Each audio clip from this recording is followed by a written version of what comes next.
So we are back with our last chapter, that is training in sports.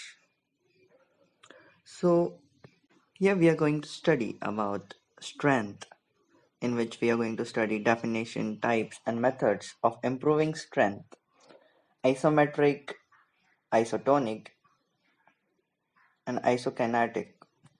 The second point we are going to study is endurance, the definition, types and methods to develop endurance, continuous training, interval training and fartlek training.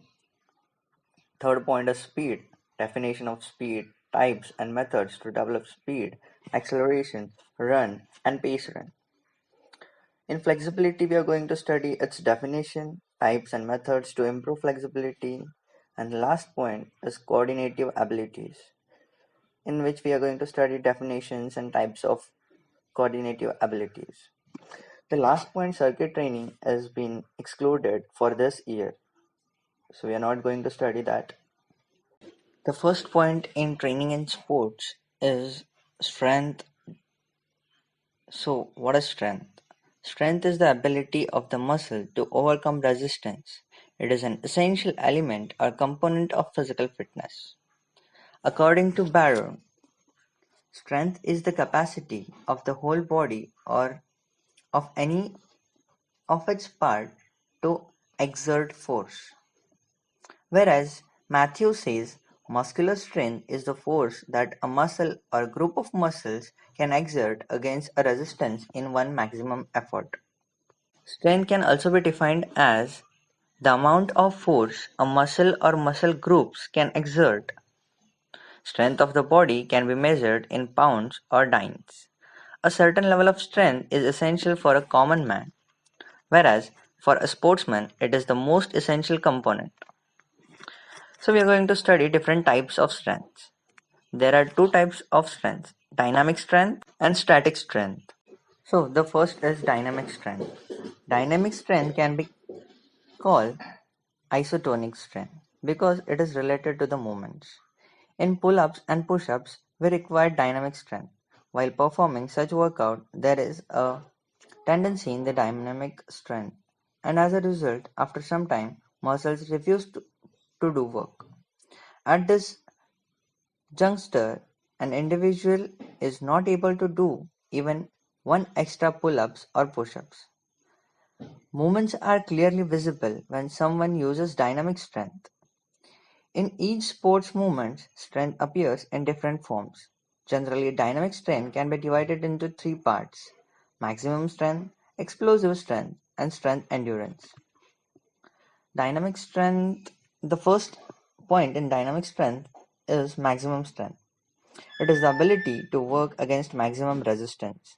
Maximum resistance is not used in majority of the sports. It is usually used in those sports where very higher resistance are to be tackled. Example: weightlifting, shot put, hammer throw, disc throw, javelin throw, and so on. Next is explosive strength. Explosive strength can be defined as the ability to overcome resistance with a high speed. In fact, it is a combination of strength and speed abilities. Explosive strength is generally used in sprint starts, weightlifting, shot put, hammer throw, javelin, disc throw, long jump, high jump, and pole vault. The third is strength endurance. It is the combination of strength and endurance abilities. Strength endurance can be defined as the ability to overcome resistance or to act against resistance under conditions of fatigue. It can be form of static or dynamic strength depending on the fact whether the movement is static or dynamic. Second point is static strength. Firstly, we have studied about dynamic strength. Static strength is also called isometric strength. It is the ability of the muscle to act against resistance. Static strength can be measured by dynamometer. This type of strength is not seen directly. Static strength is not usually applied in sports but in weightlifting. It is used in phases. Strength, we are going to further study about the methods of improving strength. The methods are isometric, isotonic, and ISOKINETIC. Methods of improving strength, in which we are going to study the first one, that is isometric exercises. Isometric exercises are those exercises which are not visible. In fact, there are no direct movements, hence they cannot be observed. In this exercise, work is performed but it is not seen directly. In this exercise, a group of muscles are stretched more than the other group of muscles. When these exercises are done, muscles do not change their length. They remain fixed or constant, although muscles do not remain constant or still completely. Muscle may feel a slight tremor will be seen in the muscle. In generally, we can see the work is done during this exercise, but scientifically, we cannot say that the work is done. For example, if we push a concrete wall, we will not be able to move in front of its plane. We should not consider it as a work. Our muscles exert force while pushing a wall, but we see that the work is done, because work is said to be done when the point of application of a force moves, or we can say that work done is equal to the force into the distance moved in the direction of the force. So work is not done in isometric exercise. When we do this exercise, expenditure of energy is usual phenomena. No doubt isometric exercise builds strength, but the use of this exercise should be limited. Next is isotonic.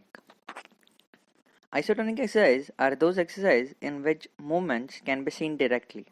Work is done in the exercise. Isotonic exercise tone up the muscles. Muscle becomes flexible. Length of the muscles can be increased by isotonic exercises. These exercises are of much value in the field of sports. These are the best for strength development.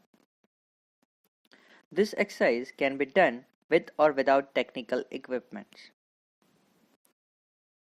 The next point is endurance. We have studied in 7th chapter regarding endurance.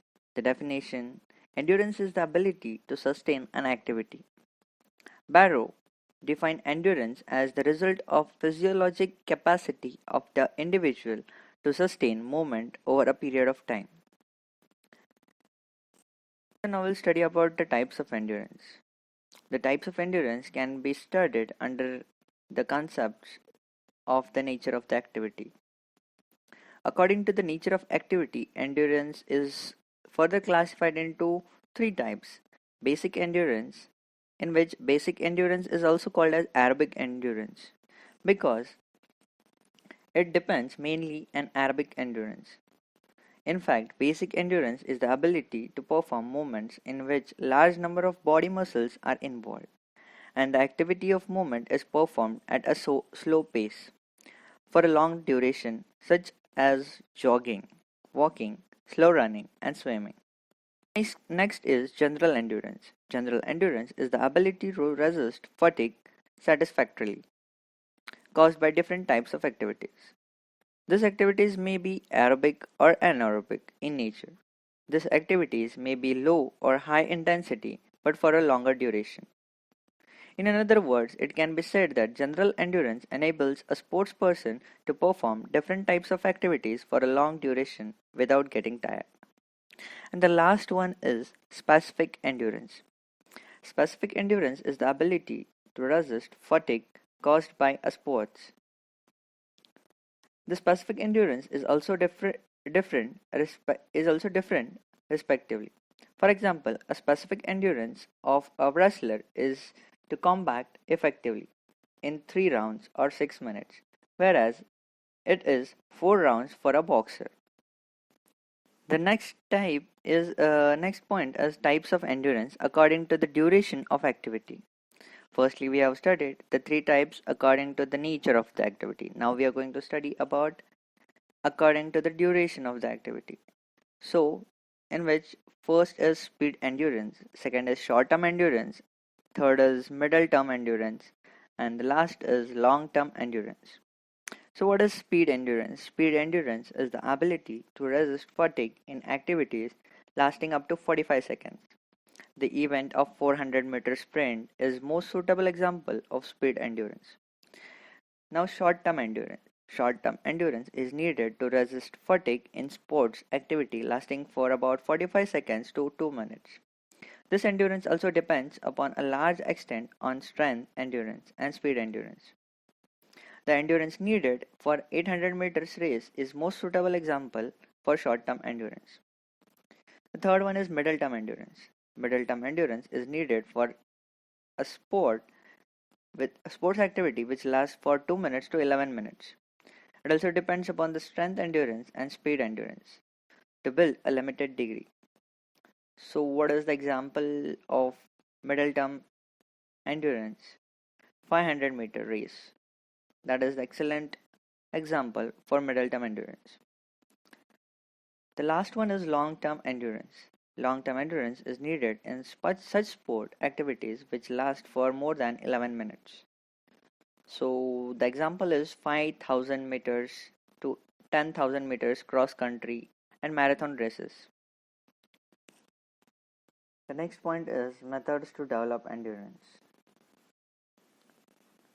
in which we are going to study different methods to develop endurance. The first point that we are going to study in the methods to develop endurance is continuous training method. There are two subpoints in continuous training method: slow continuous and fast continuous.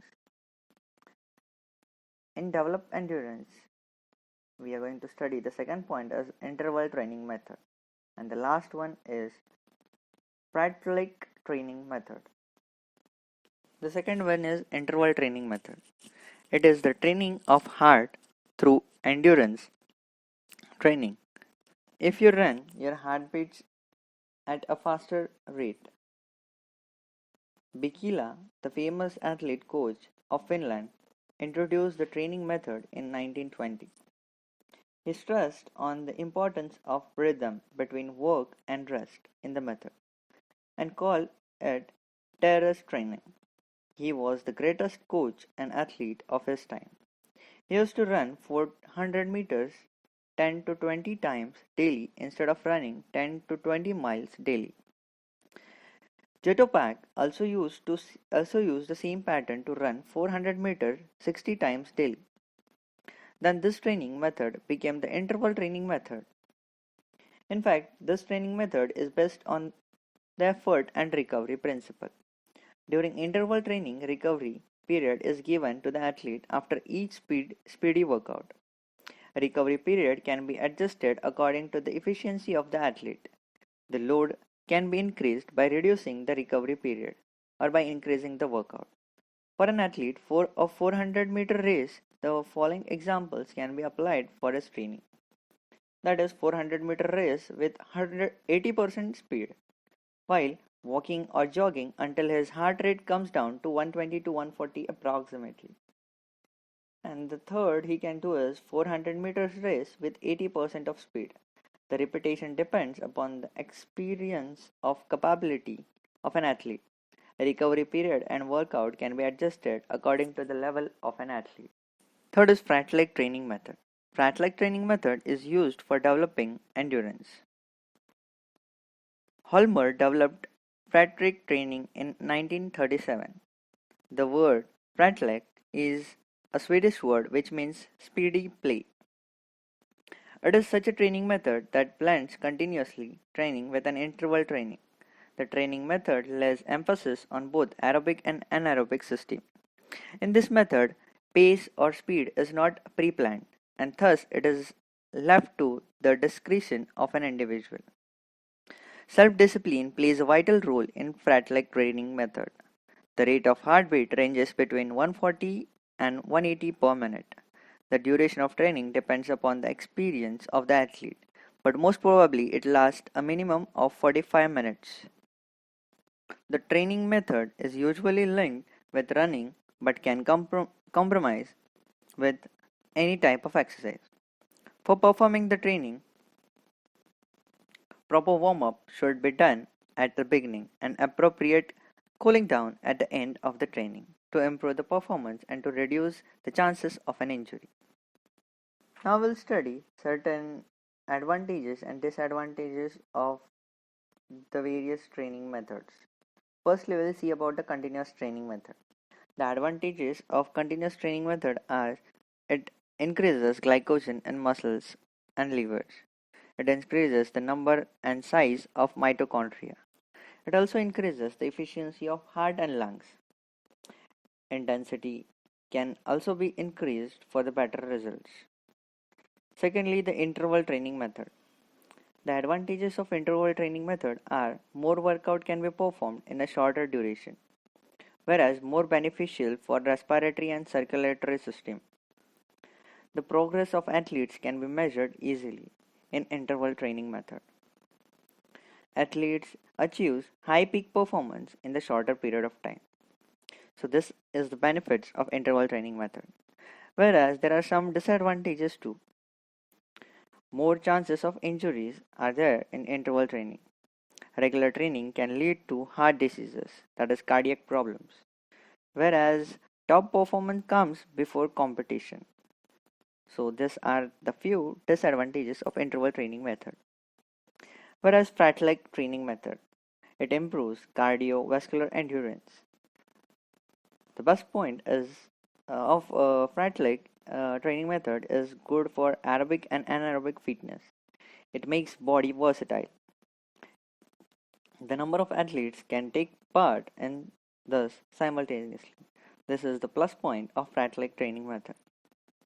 Whereas the disadvantages of frat-like training method are difficulty to judge the trainees' efforts. It may cause accidents because of large number of athletes, whereas appropriate check on trainees cannot be done or maintained. So these are the few disadvantages of frat-like training method. The next point is speed, in which we are going to study about the definition, types and methods to develop speed, acceleration run and pace run. Speed. Speed plays a vital role almost in every games and sports. There are various definitions of speed. Barrow defines speed as the capacity of an individual to perform successive movement of the same pattern at a fast rate, whereas Johnson and Nelson define speed as the rate at which a person can propel his body or parts of his body, whereas Thus defines at it is the performance requisite to do motor action under the given conditions, that is movement, task, external factors, individuals in minimum number of time. Speed is the ability to move from one place to another in the shortest possible time. It means that it is a velocity with which an individual can execute his or her movements. In order to th- in order It means the capacity of moving a body part or the whole body with the speed with the greatest possible velocity. For example, the movement of the smasher's arm in the volleyball has the maximum speed or velocity at the time of smashing the volleyball. Same is with the badminton. Point in speed is the methods to develop speed. In fact, speed is the product of genetic and environmental factors. As a matter of fact, each individual has a fast twitch fibers, and we've studied this previously. If an individual has a more percentage of twitch fibers, his or her movements will be faster. On the other hand, if an individual has a fast twitch fibers, his movements will be faster, and the slow twitch fibers who will have more endurance stamina. The percentage of this muscle fibers can be changed. So it means that the genetic factor sets the limit of a speed of an individual up to a certain level by the environmental factors. Still plays an important role. We are going to study the methods that adopt for the development of the speed in sprinting events, in which first we are going to study about the acceleration run. Acceleration run are usually adopted to develop speed, especially in attaining maximum speed from satisfactory position. It should be kept in mind that the technique of an event should be learned in the beginning. Only then we should switch over to the acceleration run. For example, in 100-meter sprint race, we should lay stress on the techniques of start and complete running action. We should practice it at a slow speed. After learning the proper technique, we should practice the technique in a higher speed. After a good amount of practice of a complete technique, we may switch over to the acceleration run. Acceleration run, an athlete is required to run a specific distance. He or she takes the start from the starting line and tries to attain the maximum speed as soon as possible and finishes the distance specified at the specific speed. The acceleration run are repeated over and over again with sufficient intervals between the run. Sprinters usually achieve their maximum speed in 6 seconds after the stationary position. It means that 50 to 60 minutes is needed to start. Acceleration and maximum speed. It has been observed that very good athletes can maintain their maximum speed for 2 m. The number of acceleration run can be fixed according to the age and experience and the capacity of the athlete. After every acceleration run, there should be a proper interval so that the next run will be without fatigue. The last point in this chapter is flexibility. So, what is flexibility? Flexibility is the range of movements of the joints. In other words, it means the range of motion available in the joints. Flexibility can be defined as the ability to execute movements with a greater amplitude or range. It is affected by the muscle length, joint structure, tendons, ligaments, and other factors. An individual who has a good flexibility can move his or her body joints throughout a full range of motion in work and play.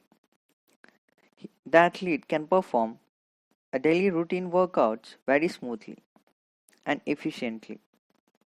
Such individual seems to be impressive while doing some activities. Flexibility is related to a genetical factor as well as physical activity programs. Usually, thigh joints prevent smooth and efficient movement. Flexibility helps in many ways, such as preventing injuries, improving posture, reducing low back pain, maintaining healthy joints, improving balance during making movements, and in learning various skills easily. That is example backstroke. And so there are various types of flexibility. The first one is passive flexibility and the other one is active flexibility. So first we are going to study about the passive flexibility. Passive flexibility is the ability to do movements with a greater distance with external help. That is called passive flexibility. Example, stretching exercise with the help of a partner. Passive flexibility is always more than active flexibility. In fact, passive flexibility is the foundation for the active flexibility. The next is active flexibility. Active flexibility is the ability to do the movements for a longer distance without external help. For example, to do a stretch without the help of a partner. Active flexibility can be further divided into two: static flexibility and dynamic flexibility. Static flexibility is usually required by a supports person when she or he remains in a static position. Example, diving, lying, and stretching the position in various sports. The second one is dynamic. Dynamic flexibility is needed for doing movements with a greater distance. When an individual is in motion, both types of flexibilities are essential for a general individual and for a sports person. Flexibility can be achieved by stretching exercise. Before performing stretching exercise, one should do gentle jogging or slow running. That is, you can do a normal warm up. Last point is methods to improve the flexibility. Flexibility can be improved or developed effectively by five types, I mean, five methods. That is, ballistic method, static stretching method, dynamic stretching method, and proprioceptive neuromuscular facilitation technique. So first is ballistic method. In ballistic method, the movement is performed with a swing in a rhythmic way. The related joint is stretched with a swing. The stretching exercise can be performed rhythmically with a count. Uh, I guess you must all have been knowing aerobics. It is the same way. At each count, the joint in the stretch to the maximum limit and then it is against the flexed. The second is static stretching method. Static stretching method involves gradually easing into the stretch position and holding the position. For example, we do it basically in the yoga postures. The amount of time a static stretch is held depends upon one's purpose. Dynamic stretching. Dynamic stretching consists of controlled leg and arm swings that takes you gently to the limit of your range of motion. Last is proceptive. These techniques are methods used by advanced sports person for gaining flexibility. PNF involves the use of muscles contraction before the stretch in an attempt to achieve maximum muscle relaxation. For gaining flexibility in the shortest period possible time, this technique is most efficient. It is coordinative abilities. Coordinative abilities. Before 1980, speed, strength, flexibility, and agility were considered the main components of physical fitness. But after the term agility changed into coordinative abilities, the term agility was discarded because it was not clearly defined and there was no unanimity in its meaning. So nowadays, coordinative ability is used in place of agility. Mainly, coordinative abilities depends on the central nervous system. The coordinative abilities are those abilities of an individual which enable the individual to do various related activities properly as well as efficiently. Coordinative abilities are significant in sports and games. These are required for qualitative movements. As a matter of fact, the beautiful and graceful movements are the product of well developed technical skills and coordinative abilities. The learning speed of a skill also depends on the level of coordinative ability. Now we'll discuss about the types of coordinative abilities. There are basically 7 types of coordinative abilities, which are significant in various fields of games and sports. The first is orientation ability. It is the ability to determine the position of the body and its part in its time and space in relation to gravity, moving objects like ball, opponent partner, playing field, and so on. Second is coupling ability. Coupling ability is the ability to combine the movement of different body parts for performing perfect sports movement. For example, in boxing, the movement of hand, head, trunk, and feet are essential to couple to achieve a central goal. The third is reaction ability. Reaction ability is the ability to react immediately or quickly and effectively. Generally, there are 2 types of reactions abilities, such as simple reaction ability and complex reaction ability. So, what is simple reaction ability? It is the ability to react immediately or quickly in the already determined manner to as a well-known signal. For example, the reaction of the runner in the start and sprint race is already known to the runner. Whereas complex reaction ability, it is the ability to react immediately or quickly and accurate to undetermined or unexpected signals. The signals are unexpected for the sportsperson because he or she does not know when and where the ball is going to hit. Fourth is balance ability. Balance ability is the ability to maintain balance during the complete body movements and regain balance quickly after the balance disturbance or the movement. For example, water seeking and performing on the balancing beam. This is a type of ability is required in most of the games and sports. Rhythm ability. Fifth one is rhythm ability. Rhythm ability is the ability to observe and pursue the rhythm of movement and to do the movements with the required rhythm. In gymnastics or figures like skating, the sports person has to observe an external rhythm given in the form of music and to express it in the form of movements. Sixth is adaptation ability. Adaptation ability is the ability to adjust or change the movement effectively on the basis of changes or anticipated changes in the situations. In other words, it is said that the ability to solve motor tasks effectively in the spite of change or changing situation. And the last one, that is seventh, is differentiation ability. Differentiation ability is the ability to achieve a high degree of accuracy and economic of separate body movements and movement phase in the motor action. The high level of ability depends on the experienced movements and the degrees of mastery over the motor actions. So here we come to an end of training in sports. So here we learned about strength, endurance, speed, flexibility and coordinative abilities. So I hope you have all understood the 10th chapter. So take care and do study well.